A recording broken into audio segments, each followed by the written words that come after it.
Bonjour à toutes, bonjour à tous. Bienvenue dans cette introduction générale de ce cours d'analyse financière.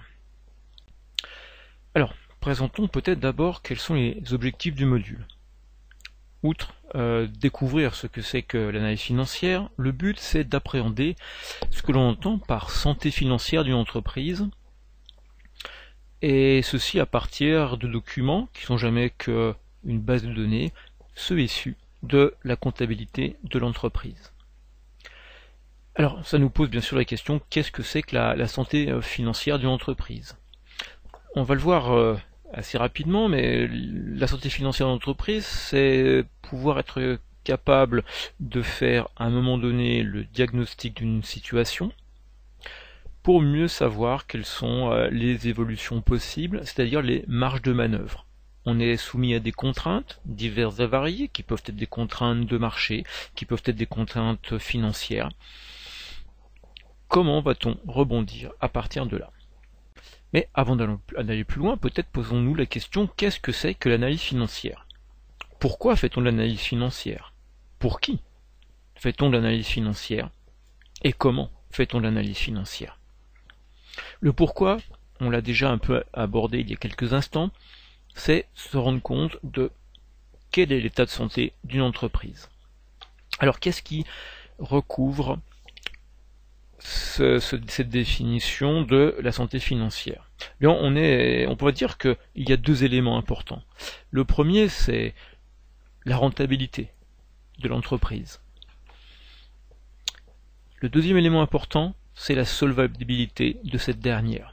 Alors la rentabilité, tout d'abord.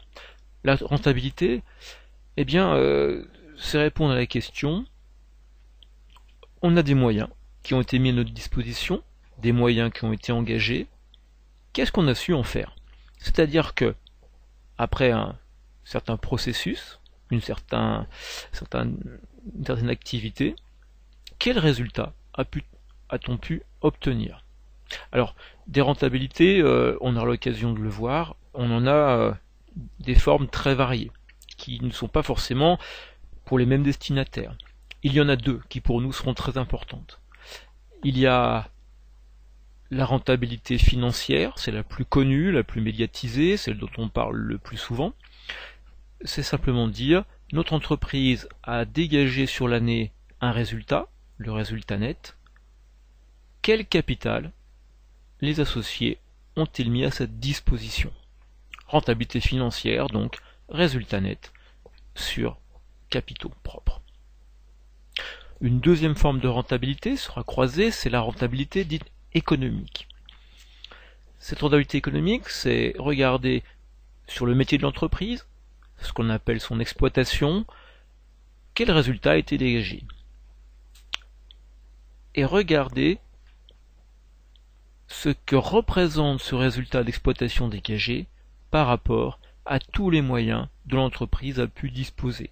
Des moyens qui ont pu être apportés par les associés, les capitaux propres, mais aussi les moyens qu'elle a pu obtenir en les finançant par l'emprunt. Le calcul de ce ratio de rentabilité économique est donc plutôt assez simple, c'est je prends le résultat d'exploitation que je vais rapporter à la somme capitaux propres plus dette financière. Deuxième paramètre maintenant de la santé financière d'une entreprise. Eh bien c'est sa solvabilité. Alors qu'est-ce que c'est que la solvabilité? Alors c'est simplement voir la manière dont on est capable de tenir ses engagements. Vous m'avez emprunté de l'argent? Certes, mais est-ce qu'en face, vous avez un patrimoine? Est-ce que vous avez quelque chose que vous possédez qui est d'un montant au moins assez important, ce qui va me rassurer, parce que en cas de problème, je sais que ces éléments-là permettraient de me rembourser. Ça, c'est la solvabilité. Alors, solvable, oui, c'est bien, mais on verra également qu'il y a un autre élément important qui accompagne la solvabilité, c'est être solvable à l'échéance. Certes, vous avez du patrimoine. Ce patrimoine, c'est un immeuble. Très bien. Mais vous devez me rembourser 100 000 euros demain matin. Eh bien, vous voyez que là, ça risque quand même de poser problème, parce que même si vous avez un patrimoine important, plusieurs centaines de milliers ou millions d'euros sous la forme d'un bâtiment, transformer celui-ci en argent sonnant et trébuchant va demander du temps. Et là, vous serez certes solvable, mais pas liquide. Si par contre, vous me devez toujours 100 000 euros demain matin, mais que sur un compte en banque, vous avez 200 000 euros déposés, là, vous serez solvable et liquide, puisque c'est 200 000 euros, vous allez pouvoir prendre les 100 000 euros nécessaires sur votre compte pour me rembourser. Ensuite, la deuxième question que je posais, mais pour qui fait-on l'analyse financière? Alors la question est très vaste, la réponse aussi. On a quelques grandes catégories de personnages qui sont concernés. En premier lieu, celui qui va être un grand utilisateur, c'est le dirigeant de l'entreprise, celui qui assure sa direction. Simplement parce qu'il a besoin de faire le point. Où est-ce que j'en suis? Est-ce que je suis encore rentable? Est-ce que je suis solvable, liquide? Ou au contraire, je commence à avoir des problèmes sur ces points-là. Il aura besoin aussi de connaître sa rentabilité, sa solvabilité, ses points forts, ses points faibles, parce qu'il est constamment en train de négocier avec d'autres catégories qui vont suivre. Donc il sera obligé aussi de faire en sorte de répondre aux besoins de ces gens-là. Deuxième grande catégorie d'utilisateurs d'analyse financière, eh bien ce sont les associés actionnaires de l'entreprise, ceux qui sont les propriétaires, ceux qui confient leurs capitaux à ces entreprises-là. Ce qui les intéresse, c'est avant tout est-ce que mes capitaux ont été placés de manière rentable. J'ai placé chez vous 10 000 euros ou plus. Qu'est-ce que ça me rapporte? Est-ce que ça me rapporte 1%, 5%, 10%, 15% peut-être? Et puis surtout, je suis un associé, je suis un actionnaire, mais ça ne veut pas dire non plus que je fais dans l'affectif. J'ai investi dans votre entreprise, si celle-ci ne tient pas ses promesses en termes de rentabilité, peut-être que je vais désinvestir et me rapprocher d'une autre entreprise ou d'un autre type d'investissement qui momentanément est plus rentable. Vous comprenez donc que la direction a tout intérêt de savoir où est-ce qu'elle en est en termes de rentabilité, parce que les associés attendent de la rentabilité, qu'on a une rentabilité de marché, qu'on a même des rentabilités sur de multiples marchés où l'on peut investir, et donc les capitaux vont passer d'un marché à l'autre, d'une entreprise à l'autre. Et là, pour le coup, si je décide de développer mon entreprise en faisant appel aux capitaux d'associés, il va falloir que je leur donne ce qu'ils attendent, et ce qu'ils attendent, c'est de la rentabilité, donc du résultat net. Une autre catégorie, c'est la catégorie des prêteurs, ceux auxquels je vais pouvoir emprunter de l'argent. Alors eux, la rentabilité, c'est pas forcément le point le plus central. Ce qui est important pour eux, c'est je vous ai prêté de l'argent, donnez-moi des certitudes que cet argent, je peux le récupérer, non seulement le montant prêté, mais aussi les intérêts qui les accompagnent. Donc pour un prêteur, la solvabilité est un élément très fort. Je vous prête de l'argent, mais je vais m'assurer que vous avez un certain patrimoine. Et le cas échéant, je récupérerai le prêt grâce à une partie de ce patrimoine. Là encore, si la direction d'entreprise a besoin que l'on investisse et que surtout on lui prête de l'argent, il va bien falloir qu'elle donne des signaux forts et montrer qu'elle a le patrimoine, la solvabilité et peut-être aussi la liquidité qui l'accompagne. Là, on est face à des catégories fortement utilisatrices. On a aussi la catégorie des fournisseurs de l'entreprise, qui va, elle aussi, plus ponctuellement, faire l'analyse d'une structure. Qu'est-ce qu'attend un fournisseur? Le respect des règlements. Est-ce que vous êtes une entreprise sérieuse? Donc est-ce que vous avez aussi un minimum de solvabilité et un minimum de liquidité? Ponctuellement également, les clients d'une entreprise peuvent s'intéresser à sa santé financière sous un angle un peu différent. Cet angle différent, c'est est-ce que cette entreprise qui me fournit des biens, des équipements, c'est une entreprise qui est pérenne dans le temps, ou risque-t-elle dès demain matin de disparaître? Si je vous ai acheté un parc informatique, un parc de véhicules, etc., si dans quelques jours vous avez disparu du paysage, qu'est-ce qui va m'arriver? Comment va jouer la garantie? Comment va jouer le service après-vente? J'ai tout intérêt à me renseigner un peu sur vous. Et puis enfin, une dernière catégorie, pour ce qui m'intéresse, on pourra encore en rajouter d'autres, eh bien c'est la catégorie des salariés. Simplement, je travaille pour une entreprise, est-ce qu'elle est plutôt saine, en bonne santé? Est-ce qu'elle a plutôt des signes de faiblesse, voire est-elle très malade? Auquel cas, sa disparition est peut-être inévitable, et si cette entreprise disparaît, mon emploi risque de disparaître avec. Je suis un salarié potentiel de l'entreprise, je candidate, peut-être devrais-je réfléchir. Si cette entreprise est en bonne santé, oui, tout à fait, je peux candidater. Si elle est pas a priori en très très bonne santé, voire elle est en mauvaise santé, pourra-t-elle me faire des promesses? Pourra-t-elle m'engager? Et respectera-t-elle les promesses qu'elle m'a faites? Voilà. On peut encore continuer, mais vous voyez, là on est déjà face à quelque chose qui est un outil qui va sans doute ne pas être utilisé de la même manière par ces différentes catégories d'utilisateurs.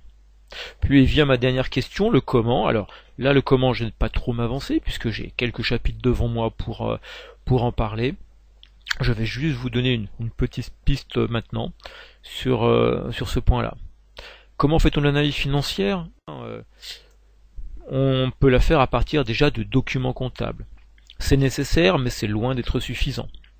Donc pour ceci, la comptabilité financière d'une entreprise nous fournit comme n'importe quelle base de données, le minimum d'informations. Donc elle va pouvoir nous permettre d'avancer simplement parce qu'elle est organisée afin de saisir toutes les opérations commerciales courantes de l'entreprise. On a donc une trace. Et puis surtout, c'est pas tellement la comptabilité du quotidien qui m'intéresse. C'est l'idée que, à la fin de l'exercice comptable, il va y avoir une agrégation de tout ce qui s'est passé durant l'exercice, et donc des documents de synthèse sont édités. C'est par exemple le bilan, c'est le compte de résultat, c'est des annexes à ces mêmes comptes qui vont être disponibles. Et tout ceci, c'est finalement la synthèse des synthèses, ce sur quoi on va beaucoup centrer notre analyse. Mais surtout, je vous le disais, ces documents comptables sont nécessaires, mais sont loin d'être suffisants. Constamment, je vais avoir besoin de confronter mes calculs, mes analyses à l'environnement et plus largement au contexte de l'entreprise. Son secteur d'activité. Je pense que vous serez très vite d'accord avec moi pour admettre qu'une entreprise qui travaille dans le tourisme risque de ne pas du tout avoir les mêmes caractéristiques qu'une entreprise qui fabrique des avions ou des voitures ou qui travaille dans la sidérurgie ou dans l'horlogerie. Le contexte concurrentiel, le contexte de marché également va avoir une importance forte parce que si vous êtes sur un marché complètement atomisé, il n'y a que des petites entreprises, vos conclusions risquent d'être fortement différentes que celles que vous feriez sur un marché fortement monopolistique, par exemple. Mais l'histoire, la culture de l'entreprise va jouer fortement. Vous n'avez peut-être pas les mêmes choses à dire pour une entreprise cotée en bourse, une très grosse entreprise, qui dépend beaucoup de ses actionnaires, dont les actionnaires attendent beaucoup de choses en termes de rentabilité, et une entreprise familiale, paternaliste, où c'est peut-être plus la pérennité dans le temps, le passage d'outils de travail d'une génération à l'autre qui va être le plus important et pour lequel on ne dépend pas vraiment de marchés financiers, d'actionnaires nouveaux ou d'éléments de ce type-là. Je vous mets 3 petits points parce que beaucoup d'autres éléments peuvent rentrer en ligne de compte, la conjoncture, l'évolution économique, le fait d'être sur un marché national ou international, etc., etc. Mais ces deux volets sont vraiment indissociables. Vous ne pouvez pas faire une analyse sur simplement du document comptable. Ça revient juste à faire 2 plus 2 égale 4, mais il faut aller beaucoup plus loin. Juste à titre de souvenir, nous allons beaucoup travailler sur les deux documents de synthèse dont je viens de vous parler, le bilan et le compte de résultat. J'y reviendrai, mais le bilan, c'est avant tout quelque chose de très statique. C'est une photographie où d'un côté, vous allez dire mon entreprise, au fil du temps, au fil des années, s'est constituée un patrimoine. Elle a acheté des bâtiments, des machines, elle a des stocks, etc. Je vais avoir ainsi du côté emploi, actif du bilan, le patrimoine qui s'est constitué au fil des ans. Et dans l'autre partie de ce tableau, parce que ce n'est qu'un tableau, le bilan, je vais avoir toutes les ressources qu'historiquement j'ai pu utiliser au fil du temps. Le capital amené par les associés, ce que j'ai pu emprunter auprès d'établissements bancaires, les dettes que j'ai auprès de mes fournisseurs, etc. J'ai un autre document, qui est le compte de résultat, dont la vocation n'est pas du tout la même.